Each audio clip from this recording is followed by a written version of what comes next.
Ito, ako po ay lihim na nag-aaral sa kanyang mga turo. Isa po dyan, yung aking sinusubaybayan sa kanya, yung Bible logic. Hindi nga lang po ako nakakapag-live, pero nasusubaybayan ko po lahat ng mga lessons na tinatalakay po niya sa Bible logic. Nakita ko rin po yung mga ibang mga pastor na kumrabi, Pastor Goodlay, yan. Sabi ko noon pa, praying na ang lingkod ng Diyos na ito ay maimbita sa isang gawain ng Panginoon dito sa Divine Grace. At pinalad naman po tayo sa kabila po ng kanyang kabisihan, sa maraming bagay, pinaunahan po niya ang akin pong pagkanyaya. Given na hindi po malapit ang Pangasinan sa Cavite. Tama ba sa Cavite? Okay, so 5 hours. So thank you. Ating pong tagapagsalita, marami pong mga pastor dito, kilala na rin po siya, hindi na po siya pakuhan sa marami. Pero sa mga members po natin, probably ngayon lang ho ninyo narinig ang kanyang pangalan. But when it comes to the so-called stand, in the Bible stand, maganda po sundan, bigyan ng pagpapahalaga sa buhay pananampalataya po natin. So once again, gusto ko pong introduce sa ating pong pulpito. Sabihin ko sana pulpito ng Divine Grace Baptist Church, hindi lang sa Divine Grace Club. Sa pulpito po ng Alemans Garden. It's our honor to hear God's word through His servant, Dr. Edwin Limbaga.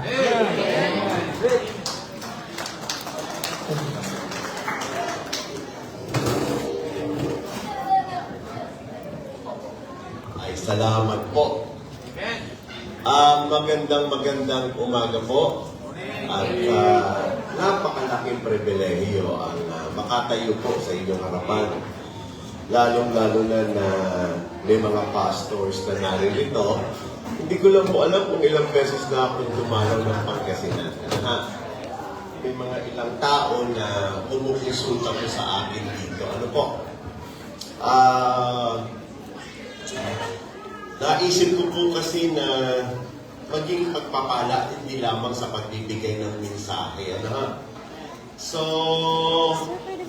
dahil pinagbiniyayaan naman tayo ng maliit lang naman, kaalaman lang naman ng Panginoon na sa kalusugan. Okay? So, hindi lang po sa Pilipinas, maging sa ibang bansa. Ang biyaya mo ng Diyos, halos 95% po ng mga cancer patient na hinanggan ko, umayos naman at gumaling. Ano pa? Sa biyaya ng Panginoon po iyan.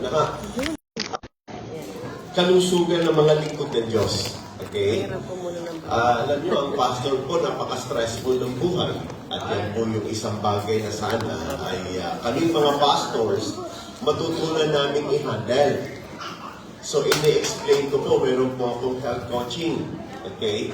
Sa Amerika, almost 95% din po ng mga chronic and cancerous problem, umayos din naman po.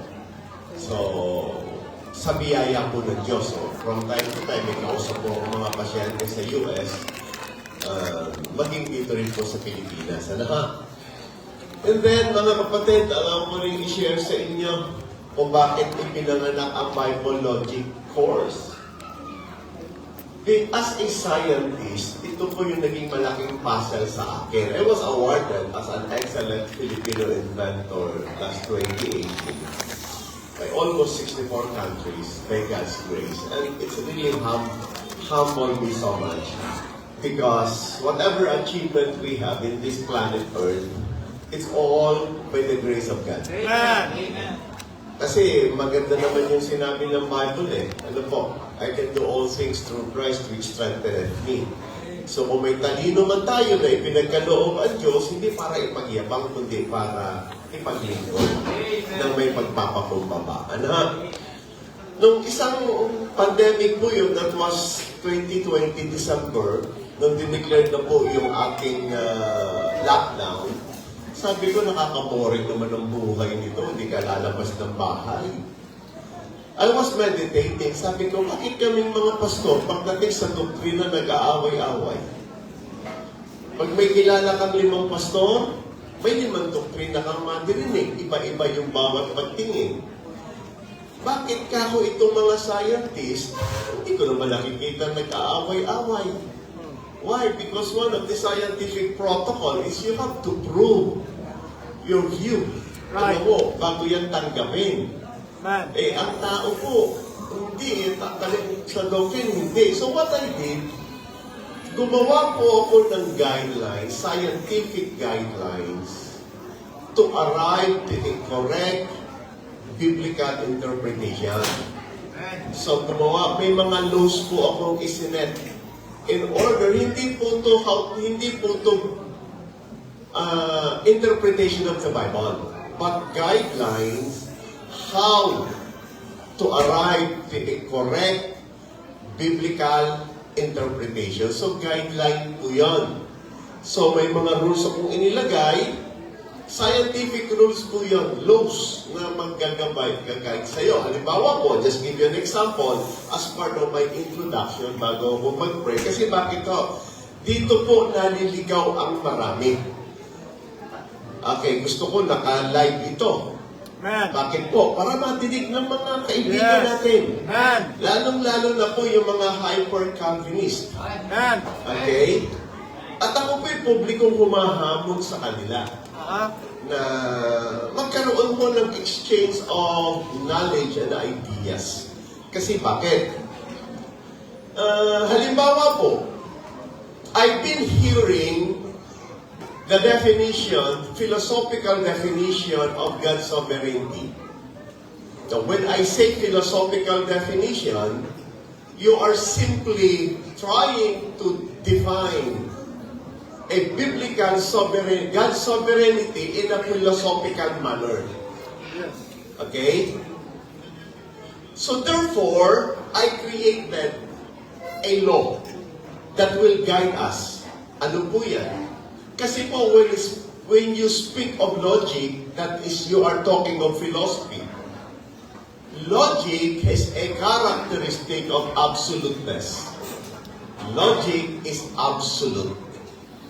The other problem is that the Bible also possesses a quality of being an absolute.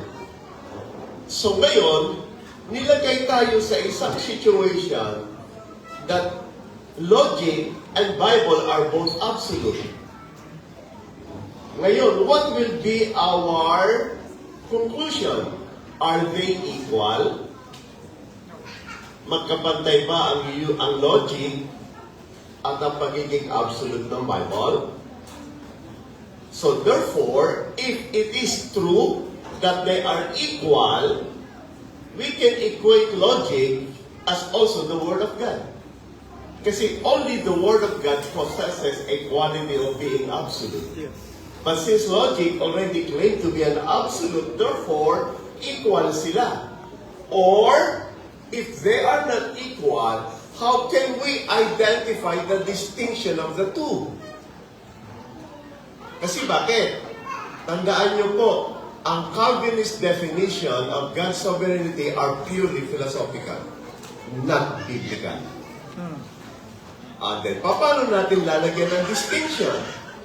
So, dito ko po ipinakita yung laws.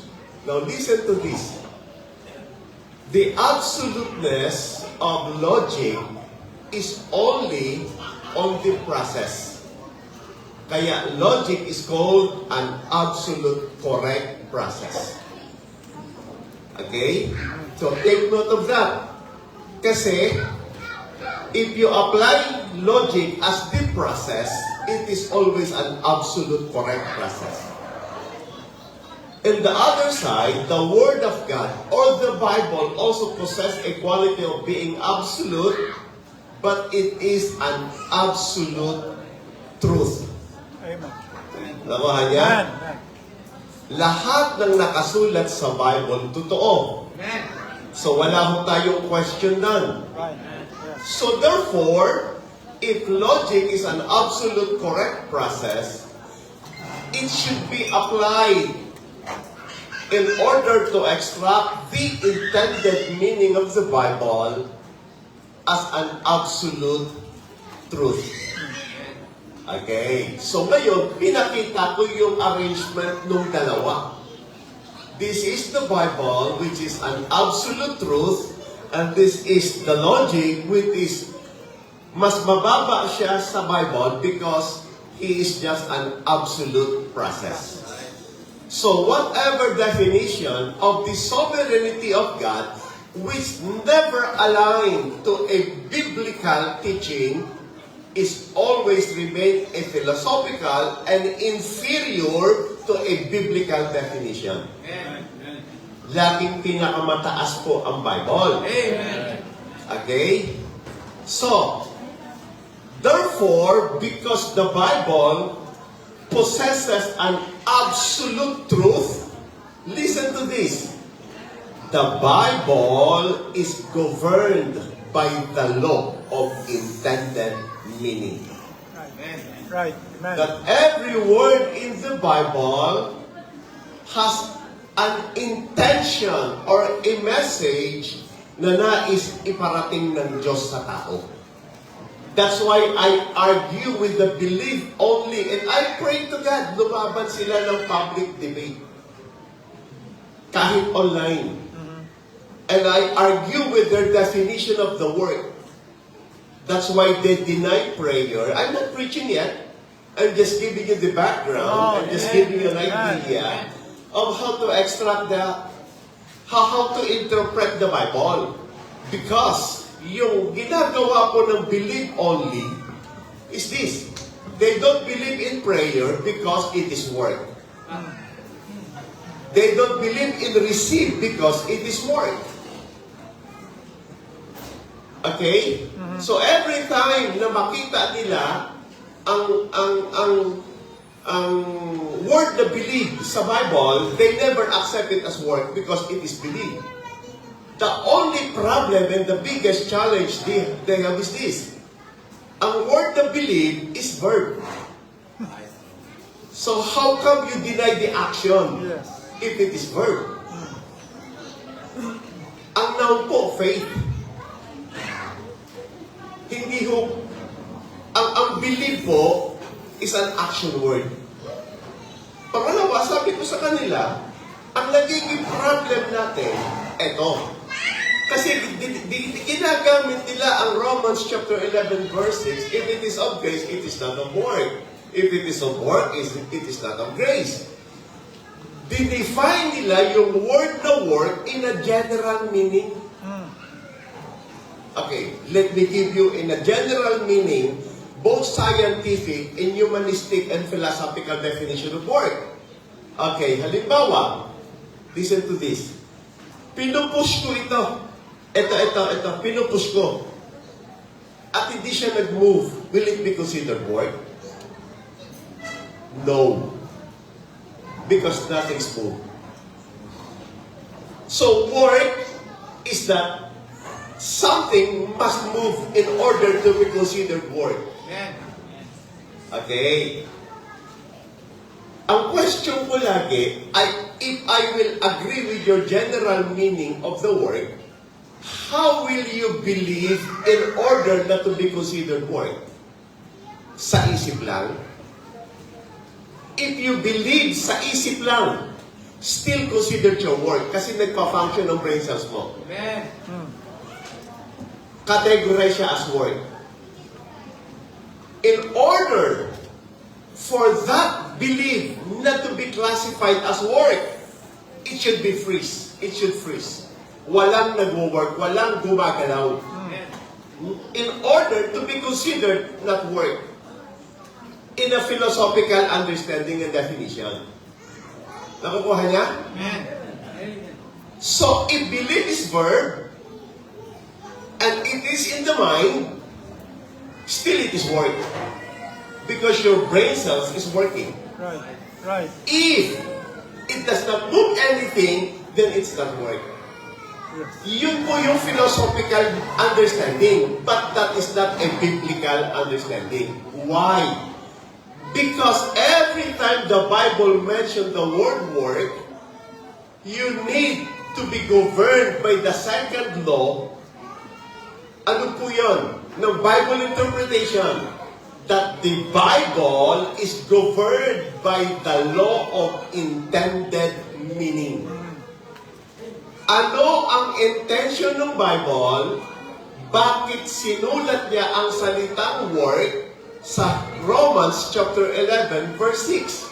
Is the Bible is referring to a general meaning or it has a particular meaning? So in order for you to extract and interpret Romans 11:6, you need to get the intended meaning of the Bible.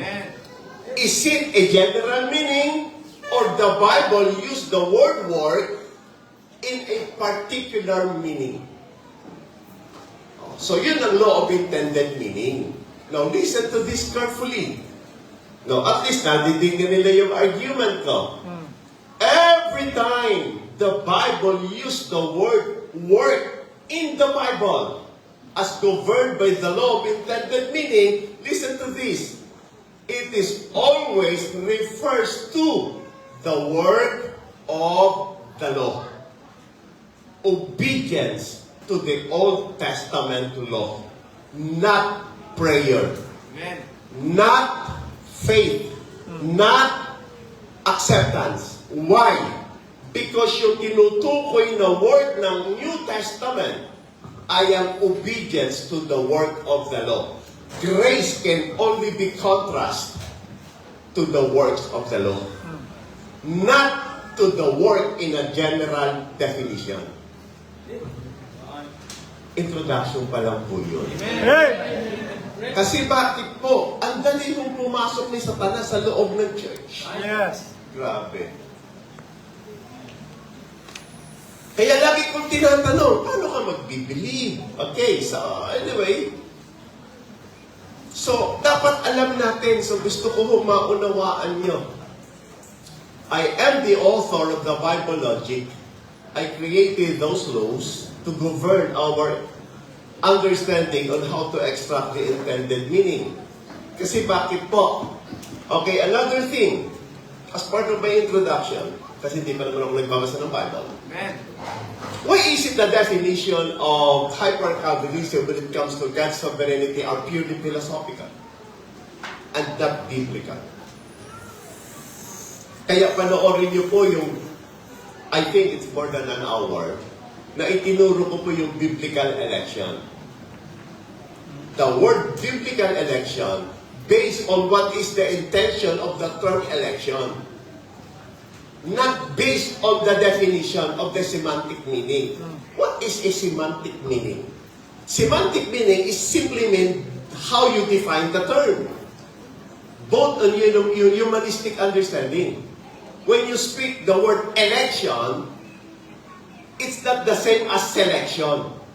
It may look similar, it may look synonyms, but the Bible election is not the same as selection. Ibig sabihin, hindi pumili ang Diyos ayon sa gusto niya. Pumili ang Diyos ayon sa requirements niya. Man. Iba ho kasi yung ginusto niya sa may nire-require siya. Nakuha mo? Man. Para ka nag-a-apply sa isang kumpanya. Well, gusto kita. Ang ibig sabihin ba nun? Dahil ikaw gusto ko, regardless anumang qualification mo, tanggap ka.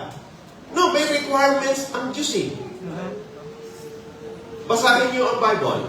Even the word predestination, kaya I always argue with all Calvinism based on the biblical intended meaning. Why? Kapatid, election is simply mean we are elected to give glory to God. Man. Yun po yung meaning nun. Predestination is not about heaven. It's about becoming a child of God. Yun lang po yung laging sinasabi ng Bible. Okay, ngayon, when it comes to God's sovereignty understanding, it is purely philosophical, not biblical. No? Bakit ko sinabi yun? Now listen to this. Kapag ang pang-unawa mo sa sovereignty of God ay hindi naka-align sa Bible, wrong. Right. Why? Because the Word of God and the Bible is a perfect expression of God's sovereignty. Amen. Litika, please, huwag kayong maniniwala sa anumang paliwanag. Anumang definitions of God's sovereignty which is in complete contradiction to the revealed Word of God is purely philosophical and not biblical. Okay? Now, I argue. Kausap ko yung isang kadibati ko, nag-pretend po siyang philosopher din, nag-pretend po siyang logician. Sabi niya, God elected us before the foundation of the world. And that statement is wrong. It is wrong if you are referring to God's perception. It is right if you are referring to humanistic perception. So why is it wrong if you are referring to God's perception? Why? Because the word before cannot be applied to God. Because God is not confined with time. Yes. God is the eternal now. Kaya you cannot say na ang Diyos pumili before the foundation of the world. If Pastor nakastipulate sa Bible yan, exactly correct. But you need to understand that the Bible was written intentionally for men to understand. Kasi meron tayong past, meron tayong present, meron tayong future. So we understand the word before and we understand the word after. But in the eyes of God, there is no such thing as the word before, there is no such thing as the word after. Because God is not confined with time. So you cannot apply under the perception of God, the word God elect before the foundation of the world. Hindi pa lumilika ang tao. Tinanong ko siya, you mean God elected people based on His sovereignty? He said, yes.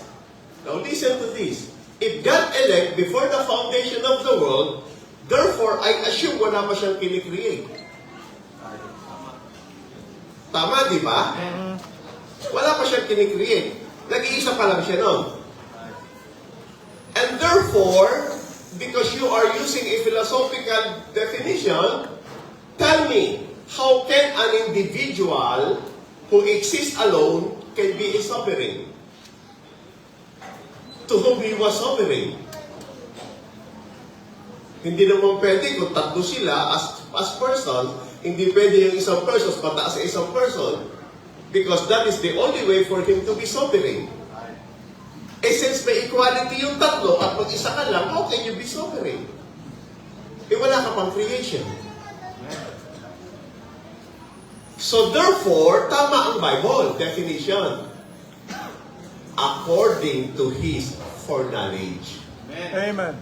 And that again, foreknowledge is humanistic definition. Ang tawag po namin yan, anthropomorphic expression. Sinasalita na apply lang sa tao, hindi apply sa Diyos. Okay, nakuha niya? Okay, so in that case, hindi po kasi lahat ay talagang. Kaya lang, pag kulang po tayo sa alam, madali tayong mapaniwala eh. Sovereign ng Diyos. No, walang question sa pagkasoberano ng Diyos. Pero kapag ginamit mo ang definition ng makatao, huwag mong i-apply sa Diyos. Sabi niya, bago ka pa naligtas, pinili ka ng Diyos. That's wrong again. That's wrong again. Yes. Kasi basahin niyo ang 1 Peter 1:2. Through His sanctification of the Spirit. So meaning, nung in-elect siya, saved na. Kaya lagi kong sinasabi, kailan ba in-elect ang isang tao? Is that before the foundation of the world or after he got saved? No, biblical po. Ang election po after ka ma-save. Right. Kasi bakit? Kasi yung election, God will give you the power to become His Son. Amen. Yung po yung meaning ng election. Hindi po yan salvation. Hindi po. Okay, mahaba po yan. Pero eto ha, basahin ko na sa inyo tong text para maunawaan nyo ang aking naisip parating. Are you with me? Amen. Nag-usap po kami ni Pastor Mercado doon kanina at ako po yung malaki yung respeto at paggalang ko sa kanya. I don't want na magsasalita lang ako na parang di nyo ako naiintindihan. I will do my best to communicate with you. Okay? Kasi sabi nila, Pastor, bakit pa nagsasalita ka? Parang minsan masyadong malalalim. Hindi naman po, siguro yung kaisipan malalim, but I will try my best na yung mga terms mababaw para magkaintindihan. Tayo to show respect to the Holy Word of God. In the book of Isaiah, chapter 2. Let me read. Isaiah chapter 54, verse 2. I may be using exegesis in my preaching, not on the exegesis word or base, but anyway, salamat kay Pastor Mercado. I feel honored to be here this morning. Verse 2, enlarge the place of thy tent, and let them stretch forth the curtains of thine habitations. Spare not, lengthen thy cords, and strengthen thy stakes. Panginoon, i-bless niyo po kami ngayon. We recognize that without you we can do nothing.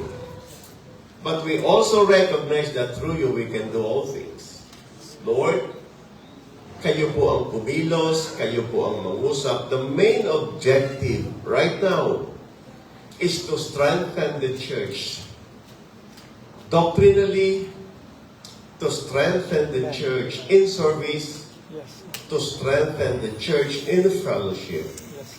Ang kaaway po, Panginoon, ay kumikilos, gumagawa para yanigin at iligaw ang mga gawain at ang mga church. Salamat po kay Pastor Mercado Dalina na yung kanyang paninindigan sa aral, yung kanyang paninindigan sa gawain, yung kanyang paninindigan, Panginoon, na yung katotohanan ang siyang lamang na ituturo sa loob ng kanyang church ay hinahangaan po. Dalangin ko, mangusap po kayo ngayong umaga. Dalangin ko, kumilos po kayo ngayong umaga. Bigyan mo kami ng knowledge, ng wisdom, ng understanding na makita po namin at ma-detect po namin na kung paano gumagawa ang kaaway sa loob ng church at mapigilan po namin siya. Thank you, Lord. I give you all the praise and the glory in Jesus' name. Amen. Please be seated. Okay. Napakaganda po ng inyong theme. Malakas po ba yung boses ko diyan sa likod? Ay, salamat po. Thank you so much. Ito na po marahil siguro yung panahon na kung saan nakabukas na po ang buong sanlibutan sa atin kahit nasa bahay ka lang. Nasa social media na po tayo ngayon. Lahat na lang yata ng pastors, lahat ng aral, lahat ng paliwanag, lahat ng turo, pwede na ho nating mapanood sa ating computer. Ito ho marahil yung pinakamalungkot. Sa cellphone po natin, halos naroroon na po lahat. Dati, bibili ka ng computer, nasa kwarto ka para magamit mo. Ngayon, dala-dala nyo na po kahit saan.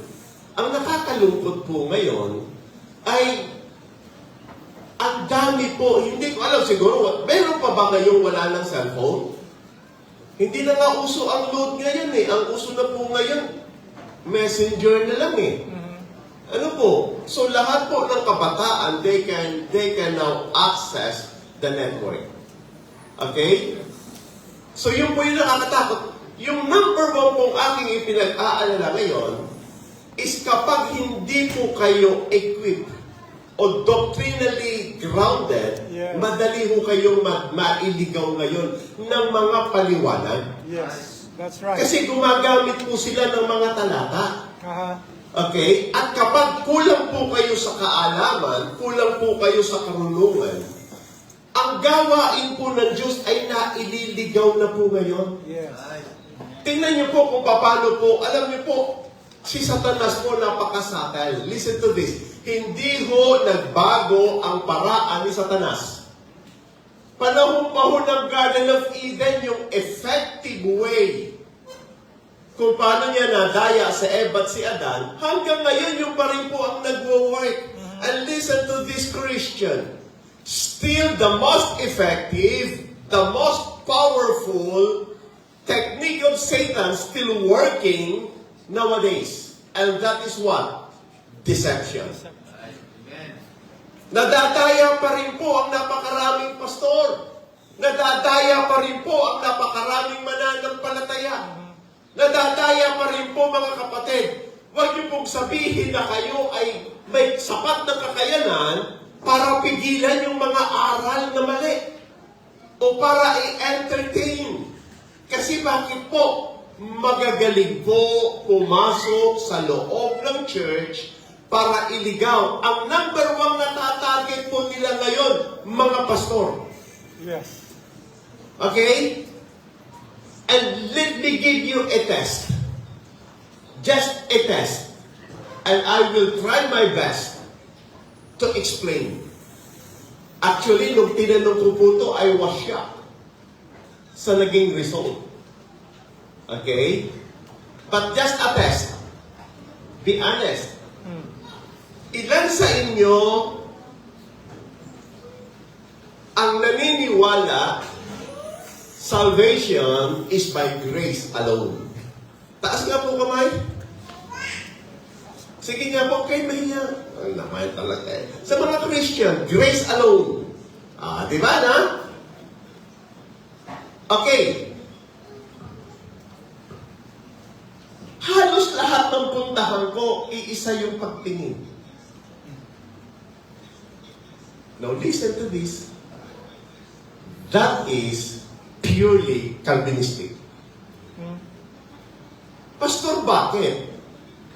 Now, under the law ng ating Bible logic, Bible has no contradiction. Right. That the only contradiction there is not in the Bible, but to those who trying to understand the Bible. If, hypothetically, you will accept grace alone, nabasa niyo ba ang word na alone sa Ephesians 2:8? No. Is there an alone? If grace alone is true, listen to this. If grace alone is true, the only thing that will justify the correctness of the grace alone is the election unto salvation. No more, no less. That is the only way kung paano nakakapasok ang Calvinistic view sa loob ng napakaraming churches because you already believe in the grace alone. And if you say that the grace alone is true, in spite of the fact na walang alone sa Ephesians 2:8, you are simply telling that the Titus 3:5 is wrong. Because you contradict Titus 3:5. Anong sabi sa Titus 3:5? May verse ba dyan? Pakibuksan nyo nga. Titus. If you accept the grace alone, you have no choice but to deny Titus 3:5. Burahin nyo na po sa Bible nyo. Pastor, bakit? Naligtas tayo sa biyaya ng Diyos. That is correct. Ulitin ka. Yung sabihin mo, naligtas ako sa biyaya ng Diyos, that is correct. Yung sabihin mo, naligtas lamang ako sa biyaya ng Diyos, that is lie. Right. Right. Kasi may Titus 3:5 eh. Naligtas ako sa habag ng Diyos. Basahin nyo. Not by works of righteousness which we have done, but according to His mercy, He saved us. By the washing of regeneration and renewing of the Holy Ghost. Pero dahil tanggap na po ng mga pastor ang grace alone, dahil nakapasok, tandaan niyo po, ano ang ginawa ni Satanas kay Eva nung kinausap niya? Anong ginawa? Dinagdagan ang salita ng Diyos. Right. Yes. Tama, di ba? Yes. Anong sabi ng bahay ng Diyos? Huwag kang kakain ng bunga ng kaalaman ng masama't mabuti. Siguradong mamamatay ka. O, tama di po ba? Nung kinausap ni Satanas, yung si Eva, anong sabi ni Satanas? Huwag kang kakain, mamamatay ka. Anong sabi ni Eva pala? Huwag kong hahawakan. Sinabi ba huwag mong hawakan? Hindi po. Tandaan niyo po, ang pinakamabisang paraan ni Satanas na hindi natin napapansin na ang buong akala natin, yun ang nakasulat sa Bible, yun yung sinasabi ng Bible, yung madagdagan ang salita ng Diyos na hindi tayo aware, yung tinanggap natin totoo, yung tinanggap natin tama, at sasabihin natin, ako ay naligtas sa biyaya lamang ni Kristo. Ay, listen to me, naligtas ka sa habag at biyaya ng Diyos! Amen. Right. Nung sinabi ko po yun, grace is only given to the forgiven. Maraming nagalit sa akin na Calvinist. Why? Eh kasi ayaw nila yung patawarin ka muna ng Diyos. Now listen to this, pakinggan nyo. Kung nakasulat ang mercy sa Bible, Titus 3:5, at nakasulat ang grace sa Bible, Ephesians 2:8, paano sila ina-apply? Pag nilagyan mo ng alone ng Ephesians 2:8, mali ang Titus 3:5, you contradict the Bible. Yes. Logically. Kasi bakit? Sabi nung isa, grace alone lang, pero kasama na dyan si mercy. Eh di dalawa. Ngayon ako nakadream ng alone may kasama.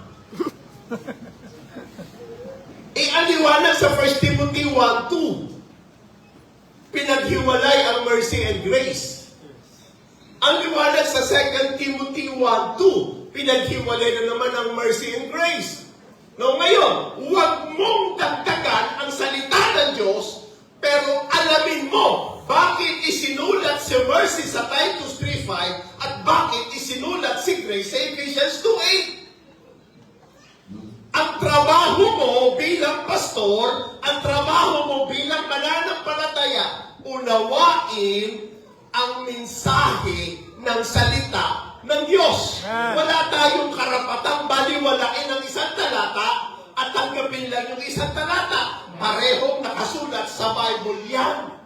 Kung hindi mo naunawaan bakit nakasulat si Mercy sa Titus 3:5 at ang alam mo lang nakasulat si Ephesians 2:8 sa grace, now listen to this. Kailan mo i-apply si grace? Bakit ka na-save sa grace? Now listen to this. Define grace to me. Why you accept grace alone? Now give me one good definition of the grace. The fact that tinanggap nyo na yung grace alone. Now, how you understand grace? Why you accept grace alone? Is there any definition that you have in the grace? If you accept grace alone, why? Now, I assume you understand the word grace. Tama? Since you accept it to be true, then I make this assumption that you completely understand the term grace. Then define the word grace to me. Kuha niya? Pag binigyan ka ng definition ng Calvinist, dahil sila meron, ikaw wala, tatanggapin mo. At pag tinanggap mo uli yun, electionist ka na. Why? Grace is anything given to you that you don't deserve. That is grace. Anything that is given to you that you don't deserve. If grace is given to you that you don't deserve, and you are only saved by grace alone, paano ka makakapasok sa langit nang tatanggap kay Kristo? Ibig sabihin, naligtas ka sa pagtanggap kay Kristo? Hindi ka naligtas ng biyaya, niligtas ka ng pagtanggap. Yun ang argumentong gagamitin sa'yo.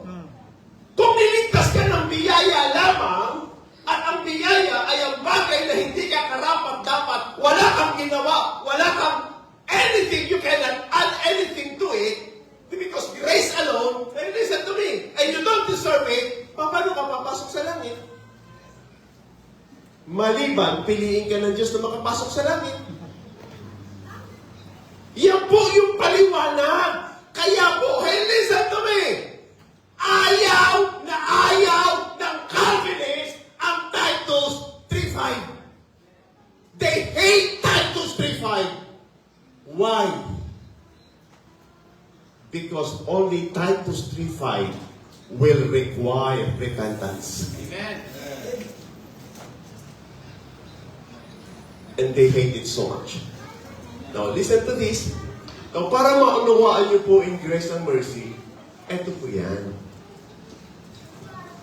Salvation, dalawa. Aalisin ka muna sa impyerno because you are a hell-bound sinner. Sinabi po yan ng Psalms 51 verse 5. Behold, I was shapen in iniquity, and in sin did my mother conceive me. Lahat ng tao makasalanan.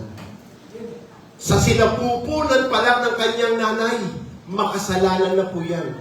Hell-bound sinner. And no hell-bound sinner can enter heaven. Right. Are you with me? Amen. If that is a hell-bound sinner, paano ho mag-e-enter ng langit yan? If grace alone, only God's sovereignty can bring him to heaven. No more, no less. Oh, listen to this, hindi po. Hellbound sinner yan.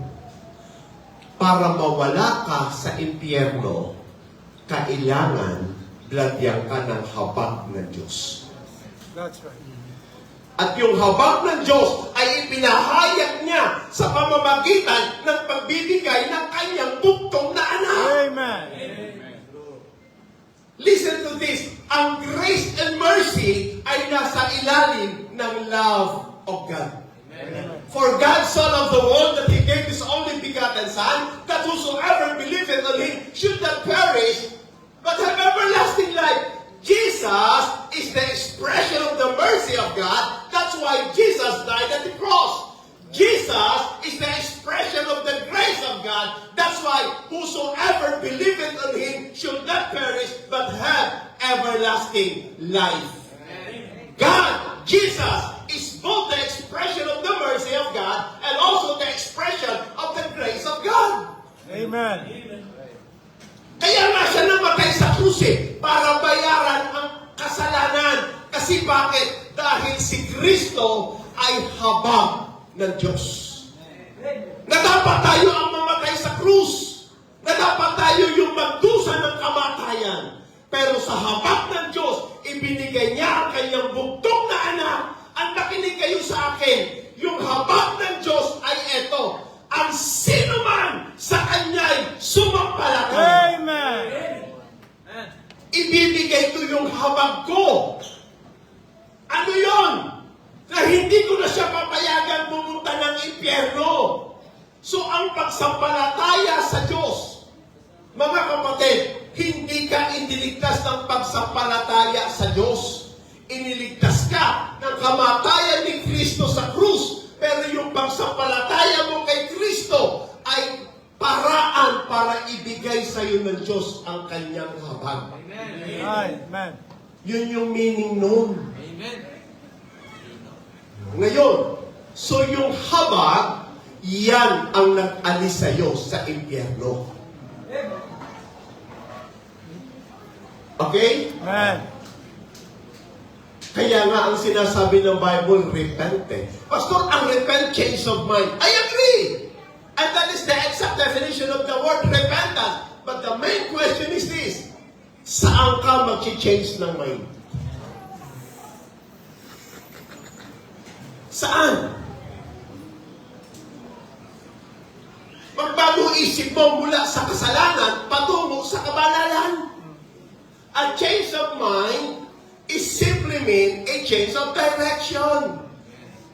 Because you are a hell-bound sinner, makasalanan anak ka, when you change your mind, you turn to Christ. That is the word change of mind. Yun ang salitang repentance. Tiningnan mo ang mga bagay na mali at kasalanan bilang kasalanan. Kasi bakit? Ang tingin ng tao sa kasalanan, okay lang. When you change the mind, tiningnan mo siyang mali. Pastor, may kakayanan bang tumingin ng tao? Eto sabi niya, Pastor, totally deprived ang tao. Well, I have nothing against with the total depravity. Unless you give your meaning and I give my meaning, if we don't align, then we contradict. Tinanong ko sila, is the word total depravity mean ang tao wala gagawin tama? Is that the meaning of the word total depravity? You know, sagot lahat sa akin ng Calvinist, yes, wrong again. Bakit? Basahin mo. Ang sinabi ng Bible, all our righteousnesses. Sinabi ba ng Bible?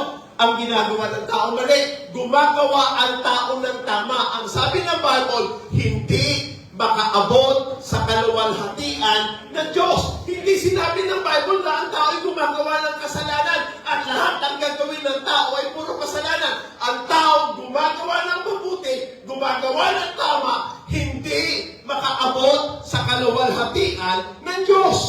Amen. Bakit sinabi ng Bible, all our righteousnesses are just filthy rags? Simple as this. Yung lamesa, madumi, pinunasan mo ng maruming basahan, anong nangyari sa lamesa? Naging mas marumi. Hindi dahil mali ang magpunas ka, kundi marumi ang ipinunas mo. Hindi ko sinasabi, mali ang ginawa mo. Ang sinasabi ko, mali ang ipinampunas mo. Sa mata ng Diyos, hindi ko sinasabing mali ang ginawa mo. Ang sabi ng Bible, all our righteousnesses are just filthy rags. Ang sinasabi ng Diyos, anak, hindi mali ang ginawa mo. Ang gumagawa, makasalanan. Kaya hindi makaabot sa akin. It is not the work, but it is the person who do the work. They are sinners before God. So they cannot, hindi nila maabot ang kaluwalhatian ng Diyos. So, eto ngayon. So, yung mercy, yan ang magkaalis sa impyerno. Kaya nga, huwag yung alisin ng Titus 3:5. At huwag yun nilagyan ng alone ang Titus 3:5. Kasi walang nakalagay na alone. Huwag kayong maging mala-eba at dagdagan nyo. Huwag kayong gumaya sa mga Calvinist. Dagdagdag mo ng salita ng Diyos yun. O ngayon, kailan i-apply ang Ephesians 2:8? Bakit may Ephesians 2:8 pang nakasulat? For by grace are ye saved through faith, and that is not of yourselves. That is the grace of God. This is the gift of God. Bakit binanggis ang Ephesians 2:8? Listen to this. We don't deserve heaven. No. Kung ang mercy ang nag-alis sa iyo sa impyerno, grace ang magdadala sa iyo sa langit. Grace! Yung pagkabanaling ka ng Diyos. Dahil isa ang makasalanan, yung patawarin ka ng Diyos, mercy. Yung ibigay ng Diyos ang kanyang katuwiran sa iyo, or He will impute His righteousness in you, that is grace. Yung patawarin ka ng Diyos sa mga kasalanan mo, mga kapatid, yung huwag kanyang parusahan, that is mercy. Pero yung bigyan ka ng karapatan na maging anak ng Diyos sa kabila ng ikaw ay makasalanan, sa kabila ng ikaw ay marumi, sa kabila ng ikaw ay hindi karapat-dapat, yung God give you the power to become His sons, that is grace. You don't deserve to be called the sons of God. But because of His grace, He will give you the power to become His sons through Jesus Christ. Amen. Grace alone is a word of an ignorant people. Because they don't understand the Bible. We are saved by the mercy and the grace of God. Amen. Anong sabi ng Bible? Listen to this, sa binasa nating talata. Enlarge the place of thy tent and let them stretch forth the curtains of thine habitation. Spare not. What the word? Listen to this. Lahat ng sinabi, magaganda. Enlarge the place of thy tent, stretch forth the curtains of thine habitation, strengthen thy stakes, lahat maganda. But listen to this. May sinabi sa Bible that make you accomplish those things. And that will define the characteristic and the attitude. And number one, spare not. Alam niyo, ang sisipag po ng mga wrong teaching. These are the attitudes. Nambubuli sa social media, ang sipag magturo at ang sipag mag-aral. Alam mo ba, nagpa-Bible study sila, 2:00 ng madaling araw, samantalang tayo habang tamad mag-Bible study, nagbe-visitation sila, hindi sa mga unbeliever, sa mga churches, para turuan ng aral at doktrina nila. Ang wini-wini na pastors, hindi hook members.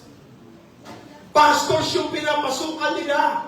Kasi bakit? Kasi nakapasok po sila sa inyo. Tinanggap ko na nga ang grace alone eh. Naniniwala ka naman sa only naligtas ka lang sa biyaya ni Kristo. So anong gagawin ko sa Titus 3:5? Gusto mong purahin ko na lang? Dahil hindi mo ba maipaliwanag paano ka nakapasok? Paano ka maliligtas? Salvation is always by the mercy and by the grace of God. So ano ibig sabihin? Spare na. Let's create an attitude na lalo nating palalimin ang ating sarili sa doktrina at aral ng Diyos. Lalo tayong magpakatatag. Lalo tayong magpakatibay. Bakit? Dahil napakasipag ni Satanas, lokohin at dayain ang mga gawain ni Kristo. And listen to this. Ang daming churches ang nadidivide ngayon because of wrong teaching. Sobra. O ngayon, galit na si Satan sa tamang soul winning. Galit na si Satan. Pero marami sa atin hindi na unawaan to. Ayaw na po ni Satan, inaalis na si Satan, yung acceptance and repentance. O ngayon, may nagtuturo na, hindi mo na kailangan tanggapin si Kristo? Hindi mo na kailangan magsisi? Kasi bakit? Kasi hindi ka naman pwedeng maligtas sa pagtanggap eh. Hey, but listen to me. Listen to this and listen carefully. Hindi ka iniligtas ng sarili mong paniniwala. Your own belief cannot save you. Pero bakit mo kailangan sampalatayanan si Kristo? Tingnan nyo ha. Bakit ang Ephesians 2:8 noun? Pero ang Acts 16:31 verb. Hindi nyo napapansin yan? Niligtas ka ba ng verb o niligtas ka ng noun? Alin ang nag-save sa'yo? Is it the verb or the noun? Kasi yung paniniwala ng marami, at mali naman tayo talaga ron. Bakit ka naligtas? Tinanggap ko si Kristo. Those are the wrong description of how you are saved. Yung pagtanggap mo kay Kristo, hindi po tayo iniligtas noon. Yung pagbilib mo kay Kristo, hindi po kayo iniligtas noon. Ang nagligtas po sa'yo, ang pananampalataya ni Kristo. Si Kristo po mediator. Siya yung mamamagitan sa'yo at sa Ama. Yun yung trabaho niya. Nung tanggapin mo si Kristo, anong sabi ni Kristo? Wala kayong ibinigay sa aking Ama na itatakwil ko. Lahat ng lumalapit sa akin na tinatanggap ako, sila yung ihaharap ko sa Ama. Amen.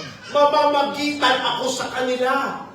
Alam niyo mga kapatid, ang Book of Galatians chapter 2, ang sabi ng Bible, verse 16, it is the faith of Christ. Hey, listen, wala pong tinatanggap ang Ama kundi ang anak lang na si Kristo. Hindi ka tinanggap ng Ama dahil ikaw. Tinanggap ka ng Ama dahil sa Panginoong Jesucristo. Ginastify ka ng Ama dahil sa Panginoong Jesucristo. Kapag ikaw ay iniharap ng anak sa Ama, ang nakikita sa iyo ng Ama, ang anak niya. Kaya nga ang sabi ng Bible, in-impute sa iyo ng anak ang kanyang katuwiran. Para pag iniharap ka niya sa Ama, ang makikita ng Ama ay ang katuwiran ng anak. Right. Kung bakit ka i-justify ng Ama to be without sin. Kasi ang nakita sa iyo ng Ama ay ang kabanalan ng kanyang kaisa-isang anak. Doon Pastor, kailan ba ako na-justify? Natanggapin ko si Kristo nung i-present ka ni Kristo sa Ama. Nung tanggapin mo si Kristo, yan yung tanging paraan para ikaw ay tanggapin din ni Kristo at mamagitan siya sa iyo at sa Ama. So, hindi tayo i-delete. Ba't ka na-save? Tinanggap ko ang Panginoong Jesucristo. No, sumampalataya ako sa Panginoong Jesucristo. Yung pagtanggap ko sa Kanya ay isang sinasabi ng Diyos, ang lahat ng sa Kanya ay sumampalataya ay di na mapapahama. Pinangako ni Kristo yan. Kasi bakit? Lahat ng sasampalataya kay Kristo, siya ang mamamagitan sa Ama para sa atin. Amen. Kaya nananampalataya tayo kay Kristo. No, ngayon, ang pinakamalupit po ngayon na aral, and I will say, of the devil, inalis na po nila ang pagtanggap kay Kristo. Ito po yung tanong ko. Wala pa pong sumasagot so far. Paano ka sumasampalataya kay Kristo? Paano? Ikaw ba'y sumasampalataya sa isip o sumasampalataya sa puso? Now listen to this and listen carefully. I will show you a biblical verse na ang salvation wala sa mind, Yes. nasa heart. Right. From the very beginning, pansinin niyo po sa Book of Genesis, nung magalit ang Diyos kung bakit nagpadala siya ng flood, anong sinabi ng Bible? Every imagination of their mind are purely evil. Nagalit ang Diyos. The question is, sa mga theologians, dahil yun ang binabanggit sa Old Testament, they assume na ang mind at ang heart, iisa. I've been encountering a lot of theologians saying, Pastor, iisa lang ang mind, iisa lang ang heart at ang mind. Wrong again. Dahil si Kristo ang nagsabi, love God with all your mind, with all your heart, with all your soul, and with all your strength. Pinag-iba-iba ng Diyos ang mind at ang heart. The only thing na hindi maunawaan ng tao, bakit ang nag-i-imagine ang mind? Ang heart, hindi ang mind. Pansinin niyo po, kahit to sa Book of Mark, chapter 11, sabi niya, kung sasabihin mo sa bundok na ito, lumipat ka sa gitna ng dagat na walang pag-aalinlangan sa puso mo. Ang daw po nasa mind. Pero ang sabi ng Diyos, walang alinlangan sa puso mo. Hindi maunawaan ng tao bakit puso. Kaya ang sabi ng Bible, papalitan ko ang puso mong bato ng malambot na laman. So nung tao ay maligtas, listen to this, Kayong mga pastors, makinig kayo sa akin lahat kayo. Nung masave tayo, nagbagong puso. Ano? Nagbagong isip niya? Walang duda, nagbagong puso niyo. Kasi papalitan ng Diyos ang puso niyo ng yung matigas na puso, papalitan ng pusong bato. O ngayon, nagbagong isip niya. Present your bodies a living sacrifice, holy, acceptable to God, by the renewing of your mind. Christian na kausap niya ron. Nung tanggapin mo si Kristo, nagbagong puso mo, pero walang garantiya na nagbagong isip mo. Bakit? Tingnan niyo po ang Bible. I will show you yung tamang belief. At bakit mali yung belief only? Bakit mali? Romans chapter 9. Romans chapter 10.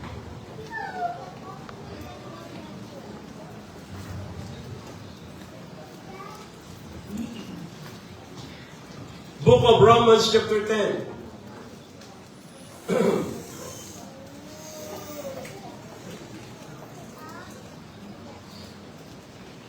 Verse 9.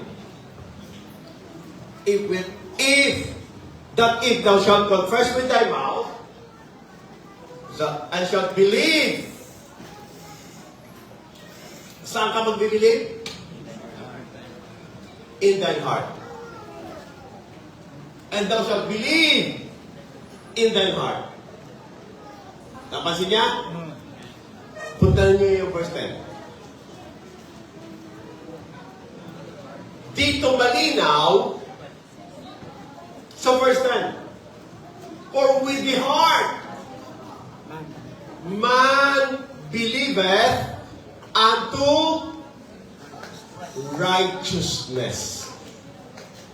Ito ang hindi nakikita ng marami, even the believe only, na sinasabi ang Romans chapter 10 is for the Jews. Wrong again. Why? Ang main theme ng Romans chapter 10 is the righteousness of God. Paulit-ulit na binabanggit po yan sa Romans chapter 10. But people are so blinded that they have never noticed that the word righteousness were mentioned many, many times in that particular chapter. For example, bakit mahalaga yung for with the heart man believeth unto righteousness. Anong meaning nun? Buksan niyo yung verse 4 ng Romans chapter 10. Dahil marami sa inyo baka hindi pa saved. Sa isip lang kayo nag-believe, hindi sa heart. Ang righteousness is nasa heart.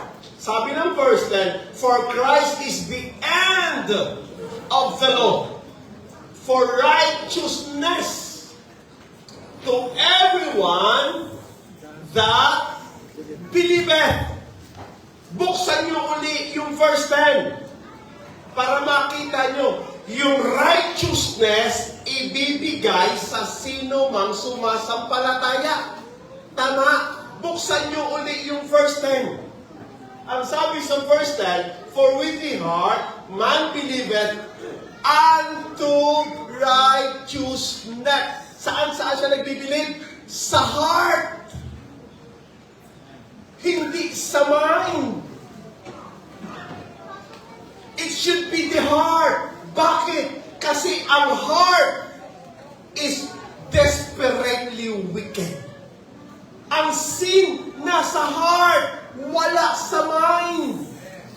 Every time na kapag ang heart ang nag-i-imagine ng sin, nagagalit ang Diyos. Yung mind, ginamitan po po ito ng science na sabi nung kausap ko, basta wala na pong science. Hindi mo maalis sa akin yun. Kaya nga ako scientist eh. Amen. Lagyan natin ng science. Hindi humaunawaan ng tao ito before. Pero ito po yung huling tuklas. At na-discover po. No, makinig kayo sa akin. Hindi ko sinasabi na mas mataas ang siyensya. Ang sinasabi ko, ang siyensya ay sinusuportahan ang salita ng Diyos. Amen. Hindi ko naunawaan bakit ang heart ang magbibilib. Ang heart seat of emotion lang siya. I was wrong. Bakit? Natagpuan po na ang puso ng tao may neurons. Meaning, na-discovery ng science na ang puso ng tao may utak. They even see na kung paano kapag ang utak nag-iisip, ang neurons gumagalaw at nagko-connect to each other. So doon na unawaan ng tao na may utak tayo sa puso. And every fiber of our heart, mga kapatid, mayroon tayong around 40,000 neurons, and all in all, just in your heart, you have around 240,000 neurons na nag-iisip. No wonder, ang sabi ng Bible, ang heart natin ang magbibilib. Ang ginawa ho ng siyensya, dahil ang siyensya is based on evidence, inalam nila kung may utak ako sa ulo at may utak ako sa puso, so magkakaroon ako ng conflict. Alin ang unang mag-iisip? Itong utak ko sa ulo o itong utak ko sa puso? Kung may utak ako sa ulo, anong silbi ng utak ko sa ulo? At kung may utak ako sa puso, ano naman ang silbi ng utak ko sa puso? No, gusto makita at makita ng siyensya. At maliwanag sa Bible, for the heart must believeth unto what? Righteousness. Maliwanag po sa Romans chapter 10 verse 4, for Christ is the end of the law. To everyone that believeth unto righteousness. Now, ngayon, para maunawaan nyo, listen to this. Ginawa ng mga scientists, pinag-aralan. Naglagay ng mga gadgets sa puso. Naglagay ng mga gadgets sa utak. Gusto nilang malaman, ano ang unang-unang magre-react? Is it the heart, the brain in the heart, or the brain in the head? So gumawa sila, nag-test ng maraming tao. Now listen to this, these are the scientific findings.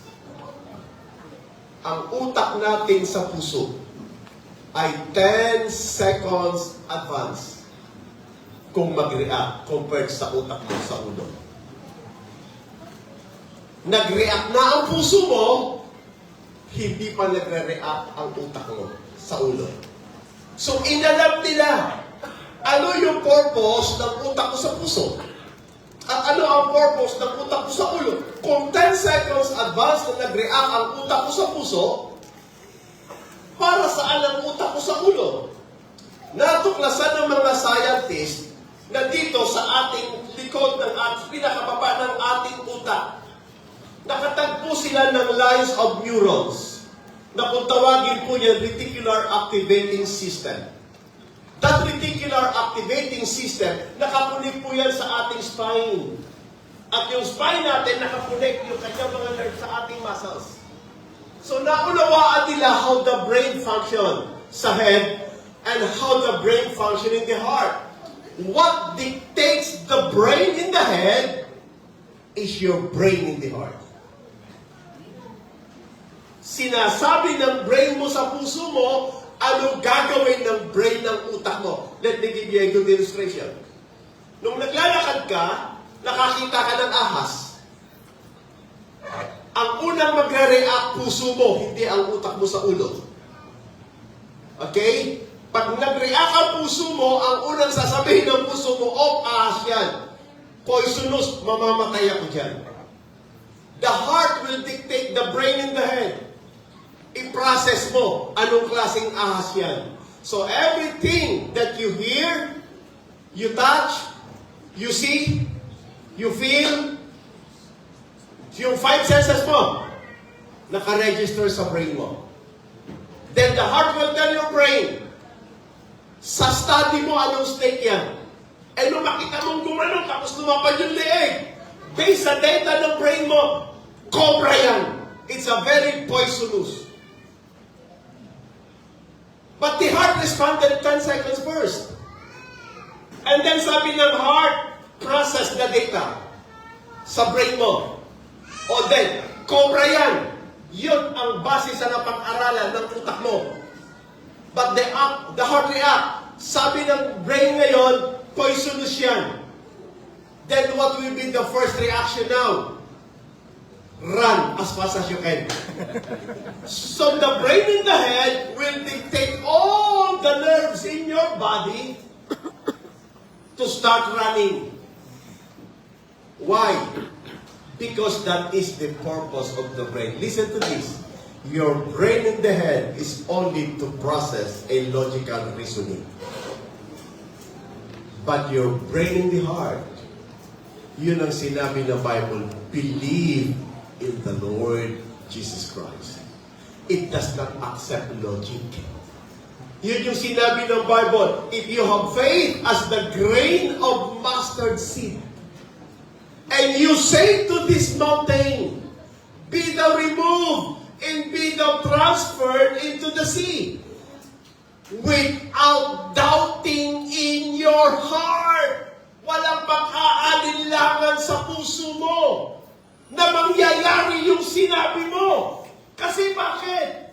Kasi dinidecide siya ng puso mo. Kung ang utak mo ang mag-iisip, that is not probable. Because never in the history of this planet Earth na magagawa mo ilipat ang bundok sa gitna ng dagat. That is next to the impossible. Your logic mind in the head cannot process the probability that you can transfer that mountain into the middle of the sea. But your heart can desire something that is impossible to happen. Your heart wants that mountain to be transferred into the middle of the sea. And the heart will dictate your brain. I want that mountain to be transferred in the middle of the sea. And the brain will tell you, impossible. And the heart will keep telling the brain, I want that mountain to be transferred in the middle of the sea. And the brain will process every probability, every knowledge, everything that is stored in your brain. And he will look for the answer. How is probable for that mountain to be transferred in the middle of the sea? And the brain will tell the heart, if you have faith as the grain of mustard seed, you can transfer that. Without doubt in your heart. Hey folks, if you will read the Bible based on your logical capacity, you will miss the intended meaning. You cannot use faith in your processor in the brain. But listen to me. If you will listen to your heart, if you listen to the brain in your heart, when the Bible says, believe in the Lord Jesus Christ, and thou shalt be saved. And listen to me. Your heart can believe in God. For the heart man believeth for righteousness. Ngayon, ano ho yung believe ng heart? Ano yung believe ng brain? Now, listen to this. Ang believe ng heart is to receive Jesus Christ Amen. personally. Hindi niya ito pinaprocess logically. Hindi niya ito pinaprocess in probability. Because the heart is not the brain in the head. It's not about logic. It's about desire. It's about something that you want to happen. When you hear, mga kapatid, that Jesus died at the cross, when you hear that Jesus gave His life, when you hear that Jesus shed His blood, and the Bible said, sino man sa Kanya'y sumampalataya ay di mapapahamak. When you hear the message, your heart will react 10 seconds advance. And he will decide. I remember one Calvinist say this. Ang buhay ng tao ay parang isda sa loob ng aquarium. Kaya mong gumalaw under your capacity or your will to move around within the aquarium. And I believe with that kind of story. That's your free will. hindi mo kayang umalis sa aquarium na yan at lumipat sa gitna ng dagat. And that is true also. Sabi niya, Pastor, ang tawag dyan, human depravity. I agree again. So, para siya mailipat sa gitna ng dagat, kailangan siyang kunin ng tao at ilipat sa gitna ng dagat. Ang tawag dyan ay sovereignty of God. Oh, galing, ano? Ganun paliwanag niya eh. Sabi ko, yes. Pero lagi mong tatandaan, ang sabi ng Bible, ang lahat ng sa kaniya'y sumampalataya ay di na mapapahamak. Listen, hindi aalisin yan malibang sumampalataya muna siya.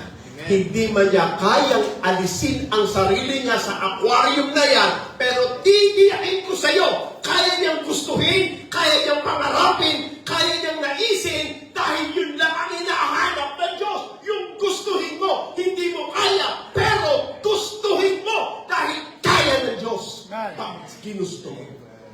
Pastor, wala akong free will ang tao. Sabi mo, mayroon eh. Pangalawa, maliwanag ang Bible sa Book of Genesis. Nung magkasala si Adan at si Eva, anong sabi ng Diyos mismo? Sa bibig ng Diyos, man has become one of us. Diyos mismo nagsabi nun. Knowing good and evil. Which in fact, yung sinabi ng Diyos, man has become one of us, knowing good and evil. Yung salitang knowing good and evil, you may be incapacitated to do what is good, you may be incapacitated to follow God, but the fact you are in the state of knowing good and evil, that will make you accountable before God. Kaya nga doon pumasok yung stage of accountability.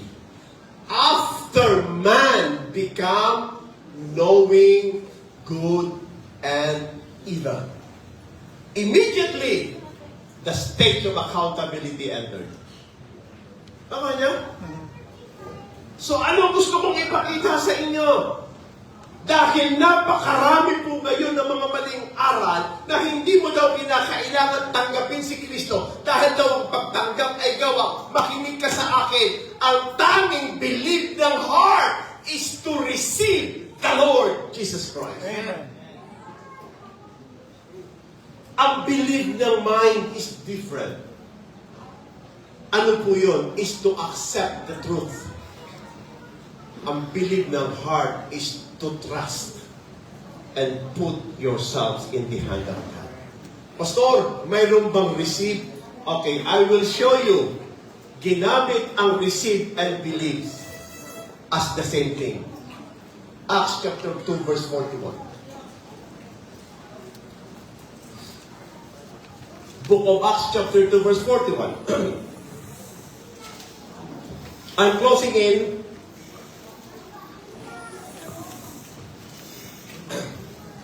Then they that gladly received His word. Ginamit ba believe? Ang ginamit receive. Ipinangaral sa kanila ang salita ng Diyos. Yung salitang believe and receive sa Bible po, ginagamit po sila as the same. Hindi sila something na pinaniwalaan mo lang. Kaya nga paulit-ulit sinasabi ng Bible, and we have received. Tinanggap namin. Hindi lang namin nadinig, hindi lang namin naunawaan, tinatanggap namin yung salita ng Diyos. So maliwanag po rito, then they gladly receive His word. Were baptized. Hindi mo lang pinaniwalaan. Bakit? Ang dami po kasing Christian. Naniniwala sa salita ng Diyos na tama. Hindi nila ginagawa kasi hindi nila tinatanggap. Natirinig mo lang. Because the moment na tanggapin mo ang salita ng Diyos, wala ka ng takot sundin ito. Kasi tinanggap mo na siya. Tama at totoo. din, tingnan niyo ha. On the same chapter of Acts chapter 2, let me read that.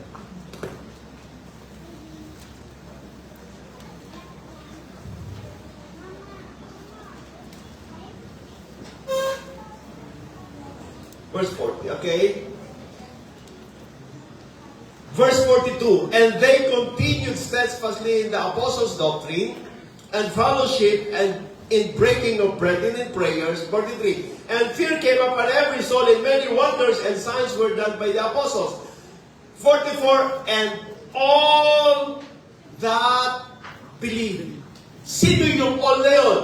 It is the same person na binanggit sa verse 41, those who gladly receive His word. They are the same person na sinabi, mga kapatid, sa verse 44 na nag-believe. Tingnan niyo yung verse 44. And all that believe were together and had all things common. So yung word na receive at yung word na believe in one chapter, ginamit pareho. Na yung nag-receive, they are the same person na nag-believe. Kaya those who gladly receive His word. Yung salitang believe in the Lord is the same thing, those who receive the Lord. Kaya yung sinasabi, hindi mo na dapat tanggapin, maniwala ka lang. The word believe and the word receive are almost the same na ginagamit ng Bible. So don't be deceived by the belief only. Based on the argument, mga kapatid, na ang pagtanggap ay work. No! That is the general meaning. But every time the Bible uses the word work, is in particular meaning obedience to the law. Pagsunod sa 10 utos. Pastor, ang receive po ba is also a work? Yes. But it is a work of faith. Yan ay gawa na nagpapakita ng nananampalataya ka. Anong sabi? Show me the faith, and I will show you my work by my faith. Ibig sabihin, yung paniniwala mo hindi lang sa isip. Ang paniniwala mo, ipapakita mo sa pamamagitan ng pagtanggap. Ang sino mang pastor, ang sino mang mananampalataya na nagtuturo na hindi mo na kailangan tanggapin si Kristo. Listen to me, yan ay isang paraan ng dyablo para ang kaligtasan ay huwag pumunta sa tao. Dahil sinasabi ng Bible, but as many as received Him, to them gave Him power to become sons of God. Kapatid, pag inalis niyo po yung pagtanggap kay Kristo, yung belief ninyo, magkakaroon ng malaking problema. Because those who really believe His word will gladly receive His word. Those who believe in the Lord Jesus Christ should be gladly receive Jesus Christ as Lord and their Savior. Kapatid, ito na po yung panahon na kung saan napakarami na pong manliligaw na aral. So dapat maging matatag po kayo. Maging matibay kayo. Huwag yung payagan na ang taong babahaginan nyo ng kaligtasan ay sasabihin mo lang, manampalataya ka. Patanggapin mo kay Kristo. Patanggapin mo sa Panginoong Kristo. Pastor, galit ako sa repeat after me. I don't get it, you can't repeat after me. Listen to me. I got saved because I repeat the prayer of my counselor. Amen. Ibig sabihin, mali ang repeat after me ko. You don't just, hindi lahat ng repeat after me, totoong naligtas. Pero wag mong i-judge ng lahat ng repeat after me, hindi ligtas.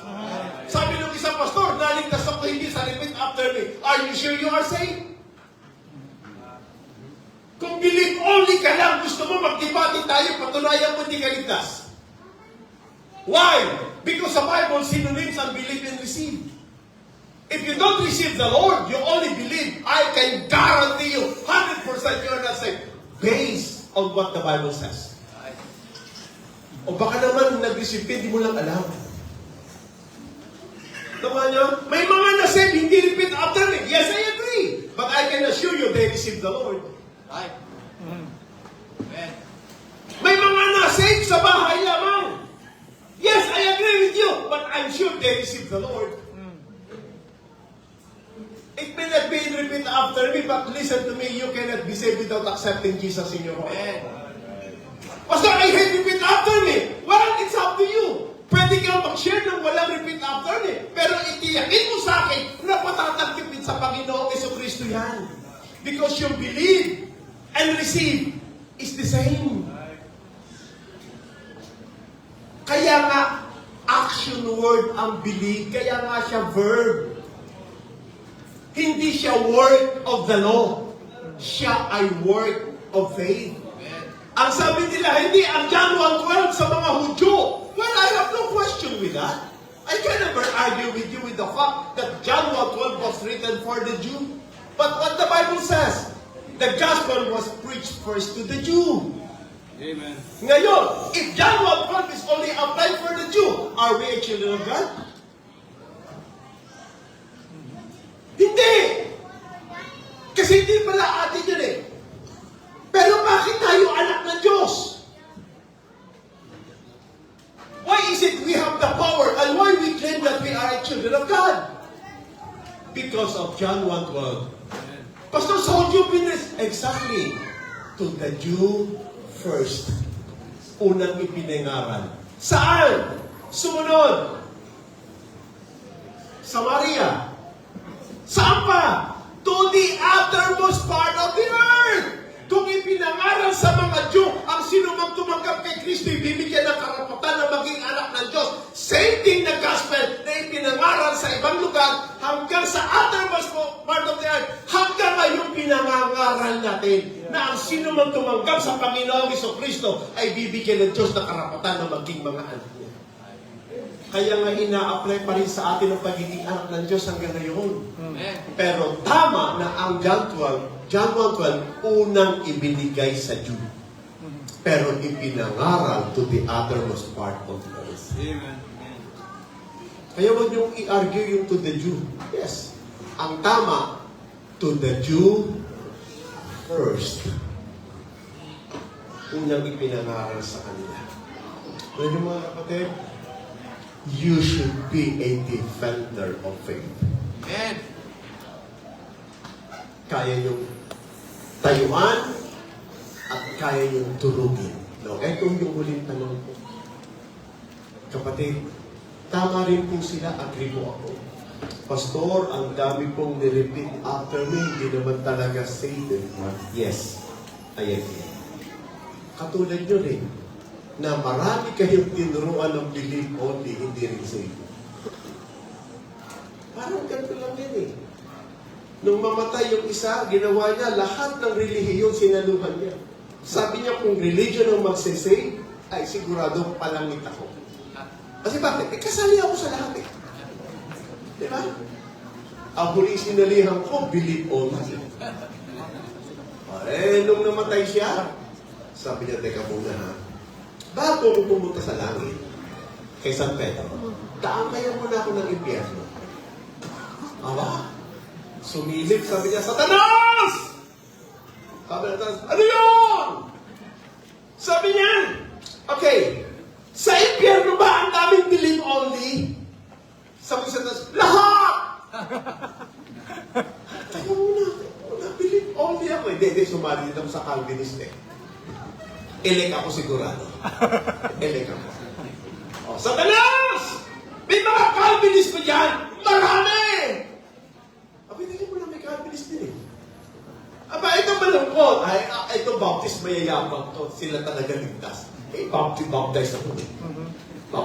Baptist ako. Eh, may Baptist pa dyan! Mayroon din! May representative po tayo sa impyerno. Okay? So, nagulat siya, ano yung nasa langit? Sino yung nasa langit? Paano ka makakapasok sa langit? Lahat yata ng relihiyon, pinanggit ko na nasa impyerno. Paano papasok sa langit?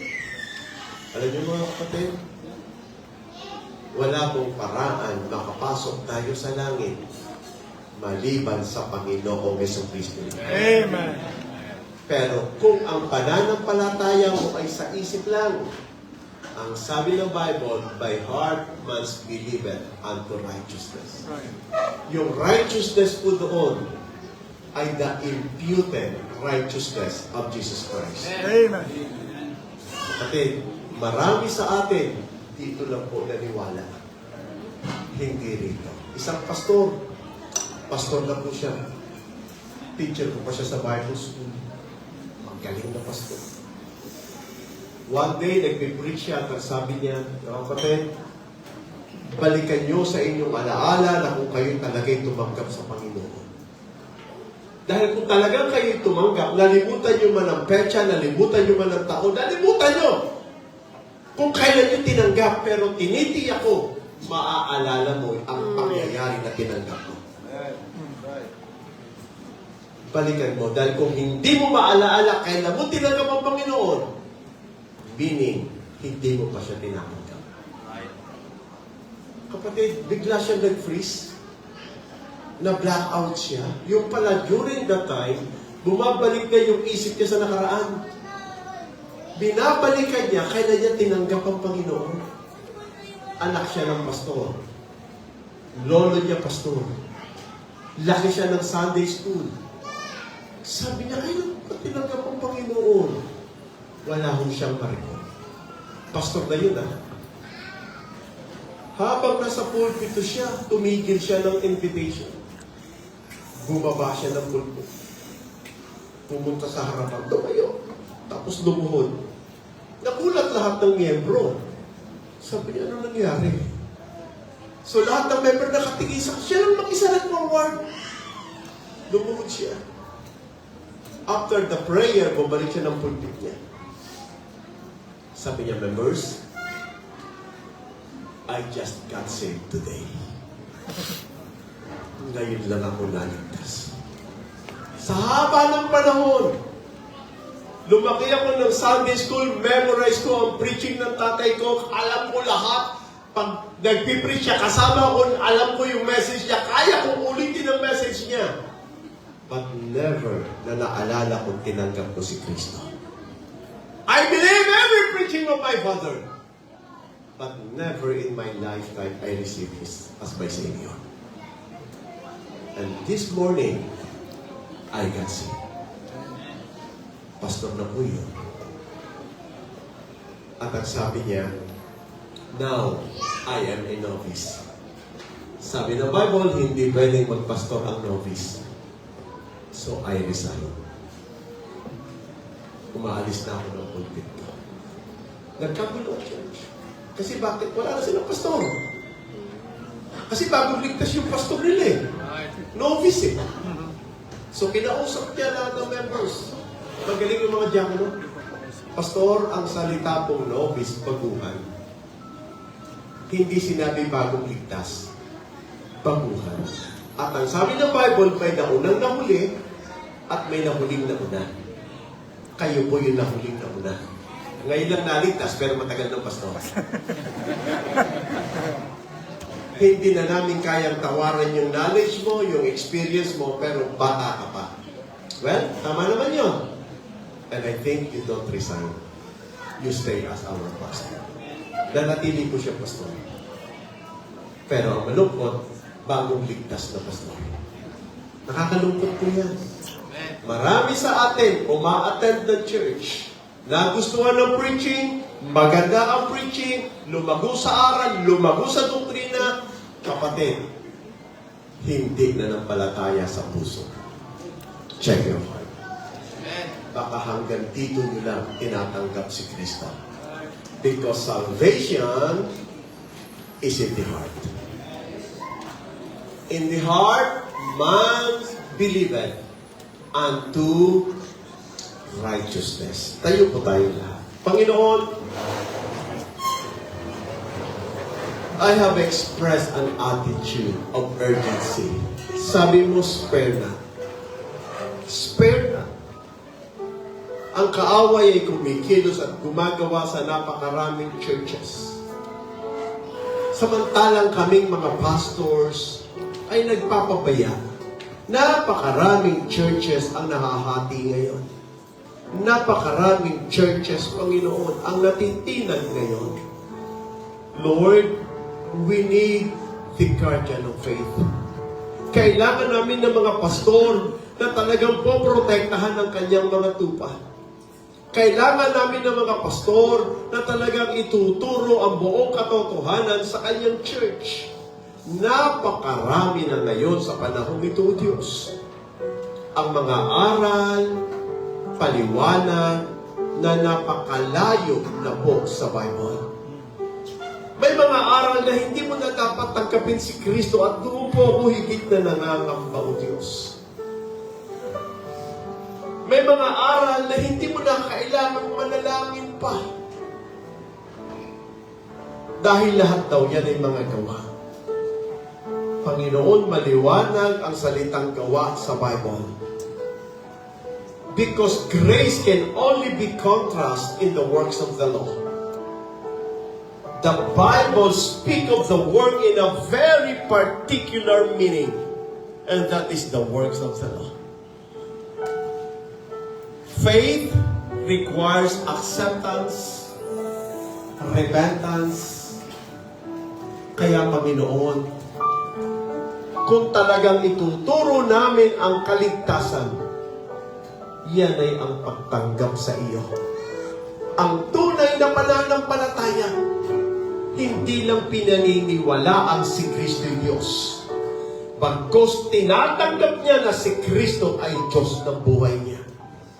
Ang tunay na pananampalataya ay hindi lamang tinatanggap na si Kristo ay tagapagligtas. Bagkus tinatanggap namin na si Kristo ay tagapagligtas namin. Ang kanyang kamatayan doon sa krus ay para sa kabayaran ng aking kasalanan. Ang kanyang dugong na buhos ay para linisin ang aking mga kasalanan. Salvation is personal. It should be received personally. Not just believe, but receive personally. So if we really want to teach the right salvation, it should be received personally. Marami na pong naniniwalang si Kristo ay Diyos, pero hindi nila tinatanggap ng Diyos ng buhay nila. Marami na pong naniniwalang si Kristo ay tagapagligtas, pero hindi nila tinatanggap na tagapagligtas nilang personal.